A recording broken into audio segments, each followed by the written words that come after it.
ஒவ்வொரு பெற்றோருக்கும் நான் சொல்றேன், வாலிப பிள்ளைங்களை எப்பவுமே கார்னர் பண்ணி நீ இதை பண்ணு, நீ இதை பண்ணு, நீ இதை பண்ணு அப்படின்னு சொல்றதை முதல்ல நிறுத்துங்க. ஆமென். என் அம்மாவும் அப்படி இருப்பாங்க, ஆனா my mother is a good friend to me. ஆமென்.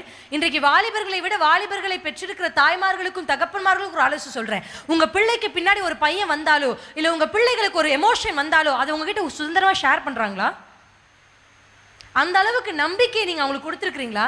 நிறைய வாலிபர்களுக்கு நாங்க கவுன்சிலிங் பண்றோம், ஓகேங்களா?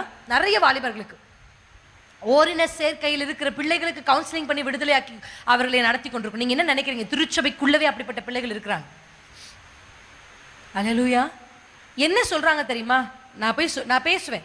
ஒரு அஃபேர்ல இருக்கிற பிள்ளைங்க கவுன்சிலிங் கொடுத்து அவங்க வந்து அதில் டெலிவர் பண்றதுக்காக வசனத்தை சொல்லுவோம், கவுன்சிலிங் கொடுப்போம். அப்படி கவுன்சிலிங் கொடுக்கும்போது நான் சொல்வேன், இதுக்கப்புறம் நீ உண்மையா இரு, நான் கர்த்தர் உனக்கு வந்து உதவி செய்வேன். இல்லக்கா நான் உங்க அப்பா அம்மா கிட்ட பேசுறேன் அப்படின்னு சொன்னா அந்த பிள்ளைங்க ஒரு வார்த்தை சொல்லுவேன், எனக்கு ரொம்ப அது துக்கமா இருக்கும்.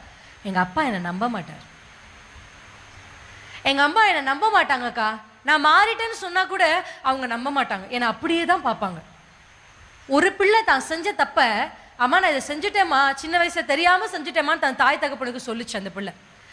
அந்த பிள்ளை வளருகிற வரையும் அந்த தாய் தகப்பன் அப்படி செஞ்சவ தானே, நீ அப்படி பண்ணவ தானே, இப்படி சொல்லி சொல்லி அந்த பிள்ளையை துக்கப்பட்டு. நான் உங்களுக்கு ஒன்று சொல்லட்டுமா? நம்ம தப்பு செஞ்சது இல்லையா? நான் உங்களுக்கு ஒன்று சொல்லட்டுமா? நீங்க என்ன சொல்றீங்க? நாங்க வாழ்ந்த காலத்துல நாங்க குனிஞ்சத்தெல்லாம் நிமிராம நடப்போம், நாங்க வாழ்ந்த காலத்துல நாங்க இப்படி நடப்போம் அப்படி இருப்போம் நீங்க சொல்றீங்க, கரெக்ட். ஆனா நீங்க வாழ்ந்த காலத்துல இந்த மொபைல் போனை உங்களுக்கு கொடுத்திருந்தா நீங்களும் இப்படிதான் இருந்திருப்பீங்க.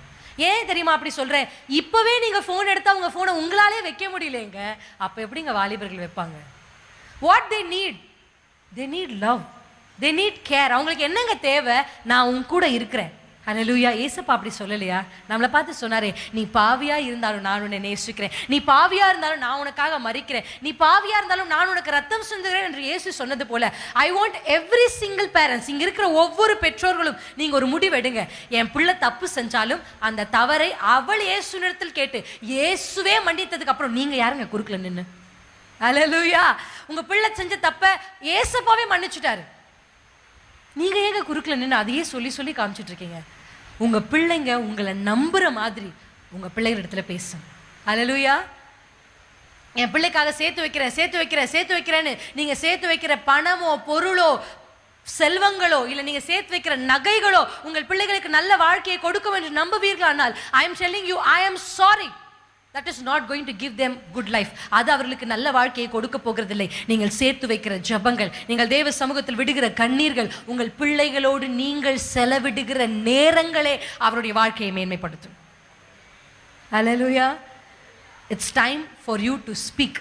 ஆமென். போய் உங்க பிள்ளைகளோட பேசுறதுக்கான நேரம் உங்க பிள்ளைங்கிட்ட பேசுங்க. நிறைய பிள்ளைங்க சொல்றாங்க, எங்க அப்பா அம்மா இருக்காங்க ஆனா எங்களுக்கு அன்பே இல்லைன்றாங்க.